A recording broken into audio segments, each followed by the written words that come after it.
Hello and welcome back to the Warehouse Podcast, part of the Believe Podcast Network. My name is Tyler, and on today's episode, I am going to do a preview of the Orioles' relief situation. We're kind of going position by position here over the next couple of weeks leading up to opening day, previewing the Orioles in individual spots, the players, the position groups. And Eli started with the starting rotation last time. On today's episode, we're going to talk about the relief corps, and I think that'll really start and end with Félix Bautista, the change at the closer position this year. Obviously, Craig Kimbrell last year, Félix Bautista this year, coming back from Tommy John he had in 2023, totally changes the conversation here.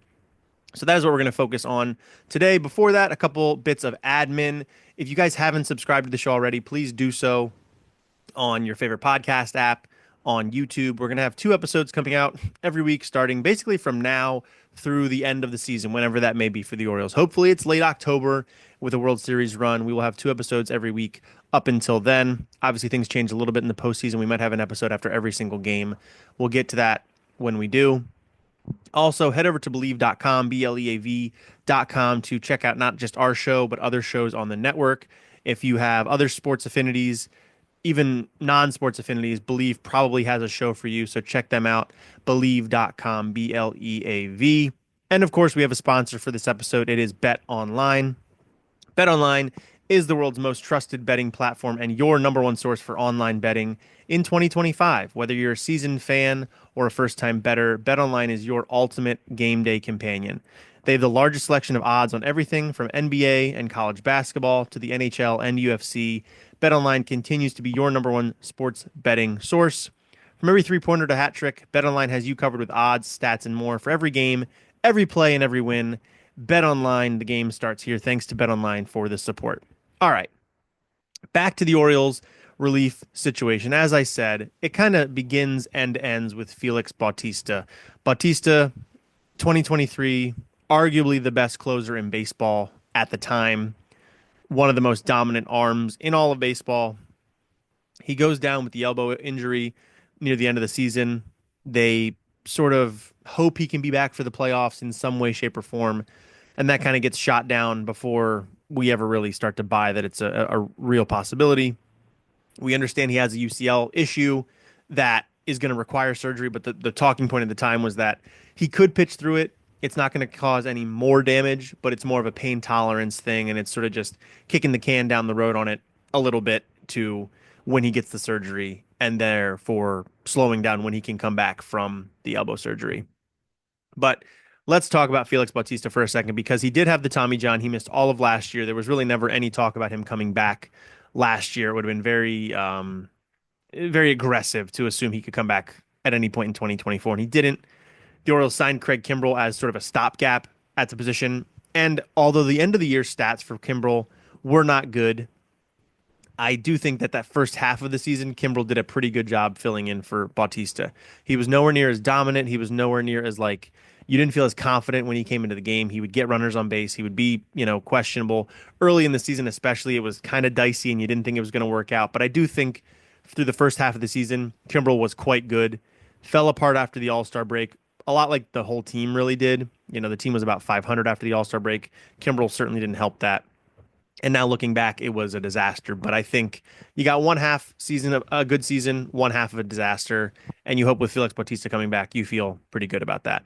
So the Orioles are back in spring training. We're recording this on the 15th of February. They've been back in for a couple days now. Mike Elias has spoken to the press. You'll remember this time last year was when Elias spoke to the press for the first time, and we learned that John Means wasn't going to start the season on the active roster. Kyle Bradish wasn't going to start the season on the active roster. Fortunately, there wasn't any big news like that this time. We did learn Trevor Rogers is dealing with, I think, a knee issue, and Jorge Mateo is likely not going to start the season on the active roster coming off of his own Tommy John surgery, albeit to his non-throwing elbow. But still, it's a longer recovery process for that in general. So unsurprising to hear that Jorge Mateo is going to start the season on the IL as well. But fortunately, the Bautista news is relatively good, I think.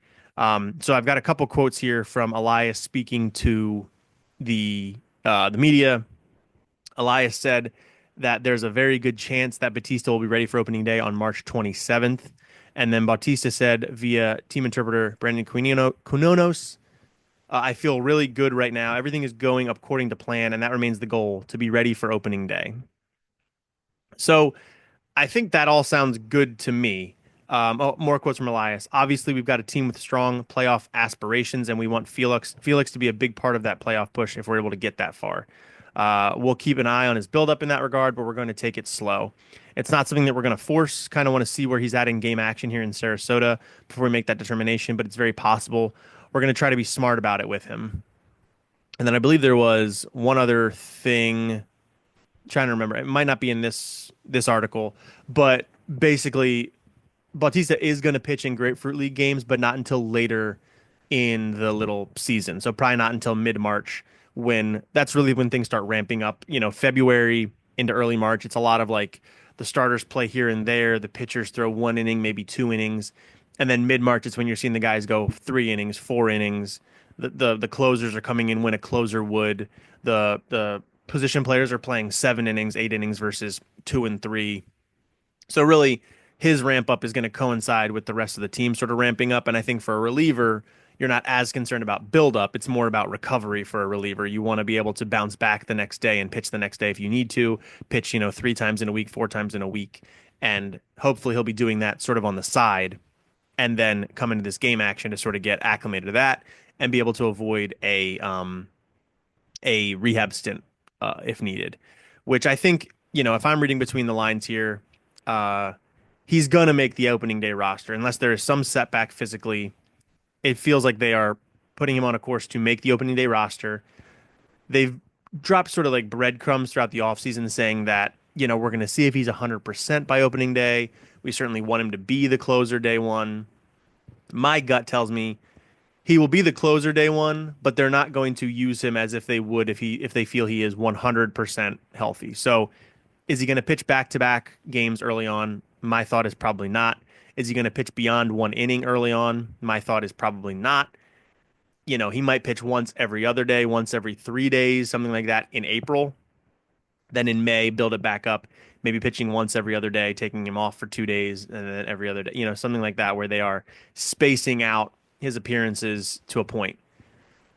Then who steps in for him? That kind of gets into sort of the rest of the squad here that we'll get into here in just a moment. But I think Bautista is like the clear number one most important part of this bullpen because the rotation, we know what the rotation is. I think it is a very solid rotation. I had a podcast earlier this year where I described it as an 85 win type of rotation, which I stand by. I think the rotation is perfectly competent.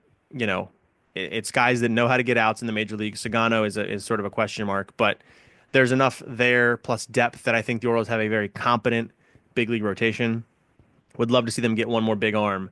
But regardless, it's a lot of guys that I think you feel good getting through 5 innings, maybe 6 innings every fifth day. And beyond that, I'm not so sure. I don't think you have the guy that you say, hey, this guy's going to give us 7 good innings every single time out or every other time out. I don't know if that guy's really on the roster.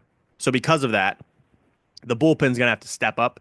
And Bautista is the number one piece here because if he can lock down that ninth inning because of health and because of performance, obviously, that makes everything else a lot easier. That makes the eighth inning full together, the seventh inning, the sixth inning, and then you got it. It's you're hoping your major league pitchers can get through 5 innings as a starter. So if Bautista's healthy, that simplifies everything. Let's talk about how the Orioles did last year, first of all. So this is what they're building off of, and sort of I'll talk about who they lost. So if you go just based on Fangraphs WAR, the Fangraphs measure of WAR, their top reliever last year was Keegan Aiken at 1.4 WAR. I will admit he had a very nice season. It was rocky, I think, early on, but then he really kind of just found himself. 11.1 Ks per nine, only 2.17 walks per nine, a 3.32 ERA, 2.45 expected ERA, 2.99 FIP, and a 3.27 xFIP.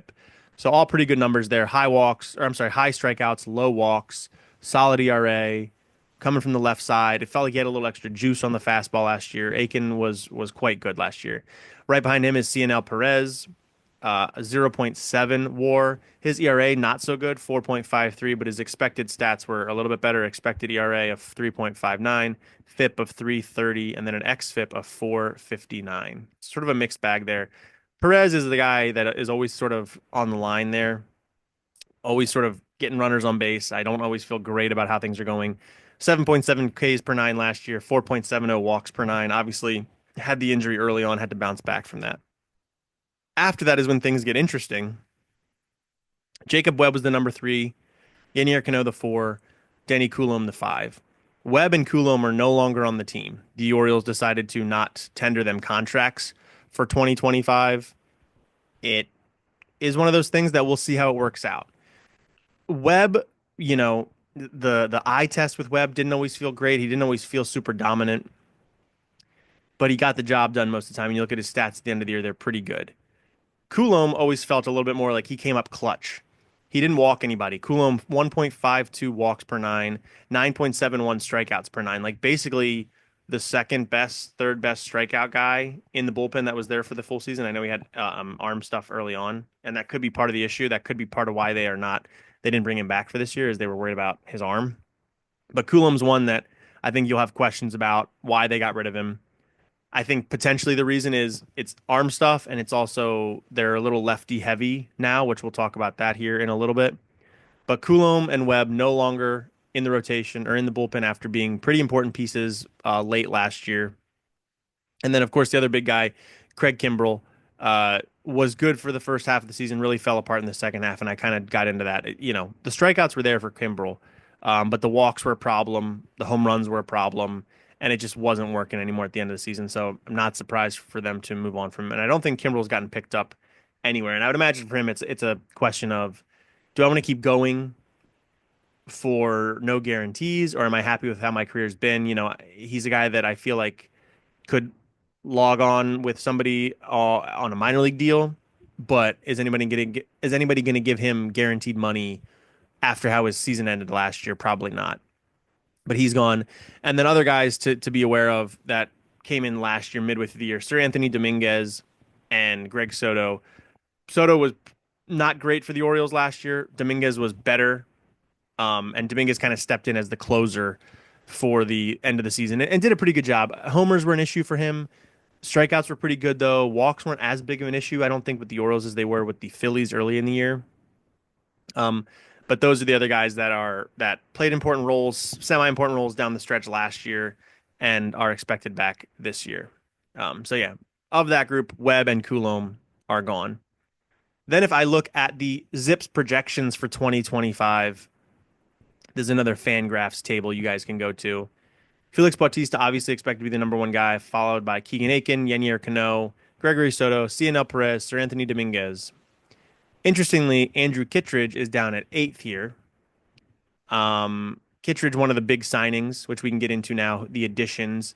It's really just Kittredge coming back or being added to the bullpen. That's sort of a notable name. Soto comes back and Dominguez come back on. I think they had option years that the Orioles picked up. That way they were semi pricey option years. For Soto, it might have been an arbitration year, but either way, semi pricey for them to come back. But I think the Orioles view it as they need to have some firepower in the event that Bautista can't go, or in the event they need to sort of protect Bautista early on. So I think it makes sense that ultimately they say, let's bite the bullet, let's pay a little bit extra for guys that, yes, have high variance in Dominguez and Soto, but when they're locked in, are certainly better than some of the alternative options the Orioles have internally. So I think overall the decisions make sense, and I think it's also another indication of where ownership has this organization right now, where they can feel some freedom to spend a little bit extra, and sort of you spend more, that diminishing returns as you increase you turn the dial up on salary, the diminishing returns in terms of value for your money, but still the player in theory is better making more money. I think Dominguez and Soto kind of fit into that, where, you know, an Orioles team 3 years ago, 2 years ago, who was good but maybe didn't have the financial backing of ownership, you would have seen Elias maybe say, all right, let's use that $5 million somewhere else. But now it's, I think Rubenstein and his team have put that backing there to say, like, look, if you think this is the best guy, even if he's more expensive, let's keep him on the roster. That feels like what they've done here with Dominguez and Soto. So what kind of stands out to me about the relief core right now is it's very deep to me. I think it's pretty deep. They don't necessarily have the guys that you feel confident as a closer number two if Bautista goes down, but I think you feel decent about these guys getting you those seventh inning, that eighth inning, that even the sixth inning. These are guys that you can put out there and they feel like a higher quality than a typical middle relief pitcher on most other teams out there. Um, Obviously, Bautista is the closer, but between Aiken, Cano, uh, Dominguez, Kittredge, like I feel like any of those guys could pitch the eighth inning, the seventh inning. Cianel Perez defies his stats all the time and seems to do better than what his sort of peripheral numbers tell you he should. There's some magic there that maybe he can, you take advantage of. Brian Baker has his moments. Gregory Soto, I think high end can be really, really good. But so it's just a lot of guys that I think I feel better about the Orioles in the fifth and sixth and seventh innings than I think most teams probably do. And then the ninth inning, I think we know what we have in Felix Bautista if he's healthy, and that is a guy that is arguably the best closer in baseball. Maybe you talk about Emmanuel Clase and Devin Williams, but Bautista is right there. Um, so all of that is a good combination for a bullpen of a top tier closer and depth everywhere else. We know, Yenier Cano at this point, haven't really talked about him in this episode much. He's been, I think, solid enough for long enough. He's an older player for how relatively little experience he has. He's been good enough for a couple seasons in a row now that I think you start to say, like, this isn't a gimmick anymore. Like, this guy can just do the job. So that feels pretty good to have as well. And I think right now, if you had to guess, it would be Bautista in the ninth, Cano in the eighth, and then everybody else you sort of just figure out and you do matchups. And talking about the matchups is I mentioned sort of being lefty heavy right now. In the bullpen, you've got Keegan Aiken, Gregory Soto, Cianel Perez, three lefties. If you had a Danny Coulomb still, that's a fourth lefty. I don't know that the Orioles felt like they need that. And then you tilt the balance of the bullpen from more righties than lefties to more lefties than righties, and that feels not like the smartest decision. So I think that plays into it as well. Is did we need a fourth lefty that or I'm sorry, they have five righties and three lefties, so you could have had four and four. But that changes the dynamics a little bit there. And it's, do we need this fourth lefty, another guy that doesn't have options? It doesn't make us any more flexible. Is that something we need to do? And it's also, who do you take off if you don't have him? I guess you wouldn't have signed Kittredge is the answer there. Um, or maybe Suarez starts the year in the minors, although he has no options, so I'm not sure you can do that. So it's just a lot of things that it felt a little bit more difficult there. I think from my perspective, what I would have thought about is, do I want Danny Coulomb or do I want Cianel Perez? And I think I probably would have decided I wanted Danny Coulomb instead of Cianel Perez, but I think Perez has an additional year of team control. And if they think he's going to survive the season anyway, then I guess you'd rather have that guy for cheaper, for longer, um, than Danny Coulomb. But ultimately, I probably would have gone Danny Coulomb over Cianel Perez. Just like I said earlier, the peripherals for Perez are always like wonky, and you're always waiting for something to implode. And it usually doesn't for Perez. He does tend to get out of things, and maybe there is some element of things there. He is younger. He doesn't have the arm concerns that I guess Coulomb does. He throws harder than Coulomb, but Coulomb has that funk on the ball that, he's like a magician. Ultimately, it's not like Coulomb went out and got some big deal, so it's not like the rest of the league is seeing something that Mike Elias isn't. But I think for my preference, that's like the one nit to pick is that I would have gone Coulomb over Perez.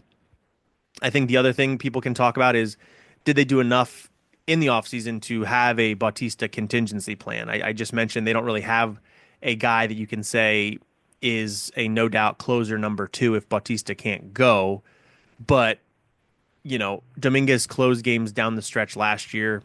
Kittredge has been a late inning arm, not really a closer in his career, but has been a late inning arm. And Yennier Cano has closed games before too, although I think most of us would agree that Cano seems visibly uncomfortable as a ninth inning guy whenever he's had to do it. He just seems to fit better in the seventh and eighth inning. And I think Cano also has an interesting skill set of being a ground ball heavy pitcher that if, it's the middle of an inning and a guy gets on and it's the middle of the order, you can say, hey, Cano, let's bring you in. You can get that ground ball double play. Let's get us out of this inning. That fits more in the middle innings than it does in the ninth inning, sort of starting a clean inning there where you don't necessarily want to encourage contact, but sometimes in the middle innings you do. Besides that, talking about depth, Albert Suarez, I didn't really talk about it. Right now, he's kind of lined up to be the long man if the rotation works out the way that it seems like it's going to with Eflin, Rodriguez, Morton, Kramer, and Sagano. So Suarez kind of is the odd man out there. In addition to guys like Cade Povich and Chase McDermott, I think ultimately you'd rather Povich and McDermott pitch every fifth day as starters and be ready to step in if a Sugano struggles or a Rodriguez or a Kramer has an IL stint like they did last year. I'd rather have those guys on regular rest. And Suarez can be a guy that, to me, has always felt like the plan was for him to be like a 2, 3 inning guy. And I think he fits in better there. So I'd be interested to see how that goes. And I think he is the favorite to do that. Um, Other things with the bullpen, Trevor Rogers, we said he's going to start the season on the IL. He probably figures into the bullpen at some point. Tyler Wells, the same deal, although his was a UCL injury. It was an internal brace, not the same as Tommy John. That should have a slightly shorter rehab situation, and he also had the surgery earlier than Bradish did, so you'd think he will be back sooner, but it's unclear there. Trying to just go through the Fangraphs roster resource for other pitchers that might be part of the conversation. Brandon Young, they protected him from the Rule 5 draft. He's a starter right now, and I would expect they stick him in that role for now. Um, who else did they protected? Oh, Cade Stroud, right? They protected him from the Rule 5 as well. So he's a guy that I think you should look out for to make some appearances. Luis Gonzalez, another one they protected from the Rule 5. And Colin Selby, we saw him at the end of last year. Looked pretty good. Kind of out of nowhere, had the glorious beard. His numbers in AAA weren't amazing, but he came up and did a nice job in the majors. So I think those are other guys along with Brian Baker. Pretty much anybody that's at AAA. Ronzi Contreras, they claimed him twice this offseason, so I would imagine they see something in him they're pretty excited about. And then Matt Bowman, who pitched in the bigs a little bit last year, was DFA'd over the offseason, but I think they got him through waivers and he's in AAA now and is in camp as a non-roster invite. So that's another guy. But you know how that goes. If you're on the AAA roster, you're fair game to come up for an inning here or there. In terms of guys that could actually stick around, I would say that Cade Stroud and Luis Gonzalez, because they have the options, because they were just protected from the Rule 5 draft. Those are guys you might see a little bit more often because they can go up and down a bunch, whereas the other guys can't. Brian Baker is out of options. Bowman's out of options, and he's not even on the 40-man right now. And Contreras is out of options. So those guys, you could see them at some point, and you'd see them for probably either a longer amount of time or no time at all. If they think a guy's got something, they'll hold on to him and let him pitch for a while, or if they really are like, this guy's just sort of roster fodder, he could kind of come up for a day, be burned, and might be gone after that. So that's kind of the lay of the land there. The bullpen, like I said, it really comes down to Felix Bautista. If he can get the job done, if he can stay healthy, I think the bullpen is in pretty good shape because the rest of the unit is just solid and deep. And I like the options they have at AAA to step in and eat some innings as well. Um, so yeah, I'm excited about the bullpen. Just really excited to see Bautista back, and I'm excited to see Kittredge. They spent a good amount of money on him. He's got an option for next year, a team option. So if he does well, you'll see Kittredge for 2026 as well.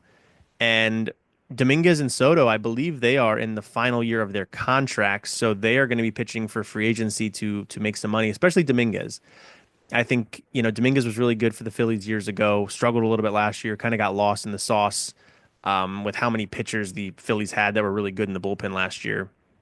But has a lot of upside, and I think he's a guy that I could see him being like, I'm the dude, and I want to go get my bag next winter, so I'm going to show everything I got. So Dominguez, I think, could be a real upside play as well this year. So I think all in all, really good talent in the bullpen. Concerns about Bautista coming back just because Tommy John's no joke, but ultimately I think a lot of things are going to come and be pinned on the bullpen because I just don't think we've got the rotation that you can say, hey, we don't have the bona fide ace. We don't have the guy you can count on every fifth day to go 7 innings, 2 runs or whatever. It's going to be a lot of 5 inning outings, especially with Sagano and Kramer. And even Rodriguez, if they want to keep him healthy, he's had some injury stuff with his shoulder. So I think they're going to be cautious with him as well. So there's a lot there of inning concerns, and that's ultimately going to fall on the bullpen to lock things down later in the game. Hopefully the offense is giving them big leads anyway. I think the offense has a ton of upside as well. but it's still going to come a lot down to the bullpen to really protect leads late in the game and make sure the Orioles are getting out of there with a win. So that's all I got for the bullpen. I would imagine we're going to start to go around the infield now at this point. We haven't, myself, Eli, and Jesse have not communicated on the exact schedule, but we just did both units of the pitching staff. So I'm guessing we're going to go around the infield next, either catcher or first base. And I believe Jesse is going to be the one to bring that to you early next week sometime. So if you want to catch that, please subscribe to the feed on wherever you get your podcast. We are on YouTube as well. Just search the Warehouse Podcast. We are almost to 300 subscribers. We can get there by the end of February. That would be amazing. I think we're at 295 right now. So we just need 5 people to hit the subscribe button. And also, if you're on YouTube right now watching, hit the like button and make a comment about what you think the bullpen is going to do this year. Are you worried about Felix? Are you confident in Felix? What are your thoughts there? And if you're not on YouTube, you can reach out to us on social media, on X and on Blue Sky at the Warehouse Pod. We will try to keep an eye on that and interact with you guys there. So that is all I've got for this week's episode. Again, we are part of the Believe Podcast Network, BLEAV.com. We are sponsored by Bet Online, and this has been the Warehouse Podcast. My name is Tyler, and thanks for listening.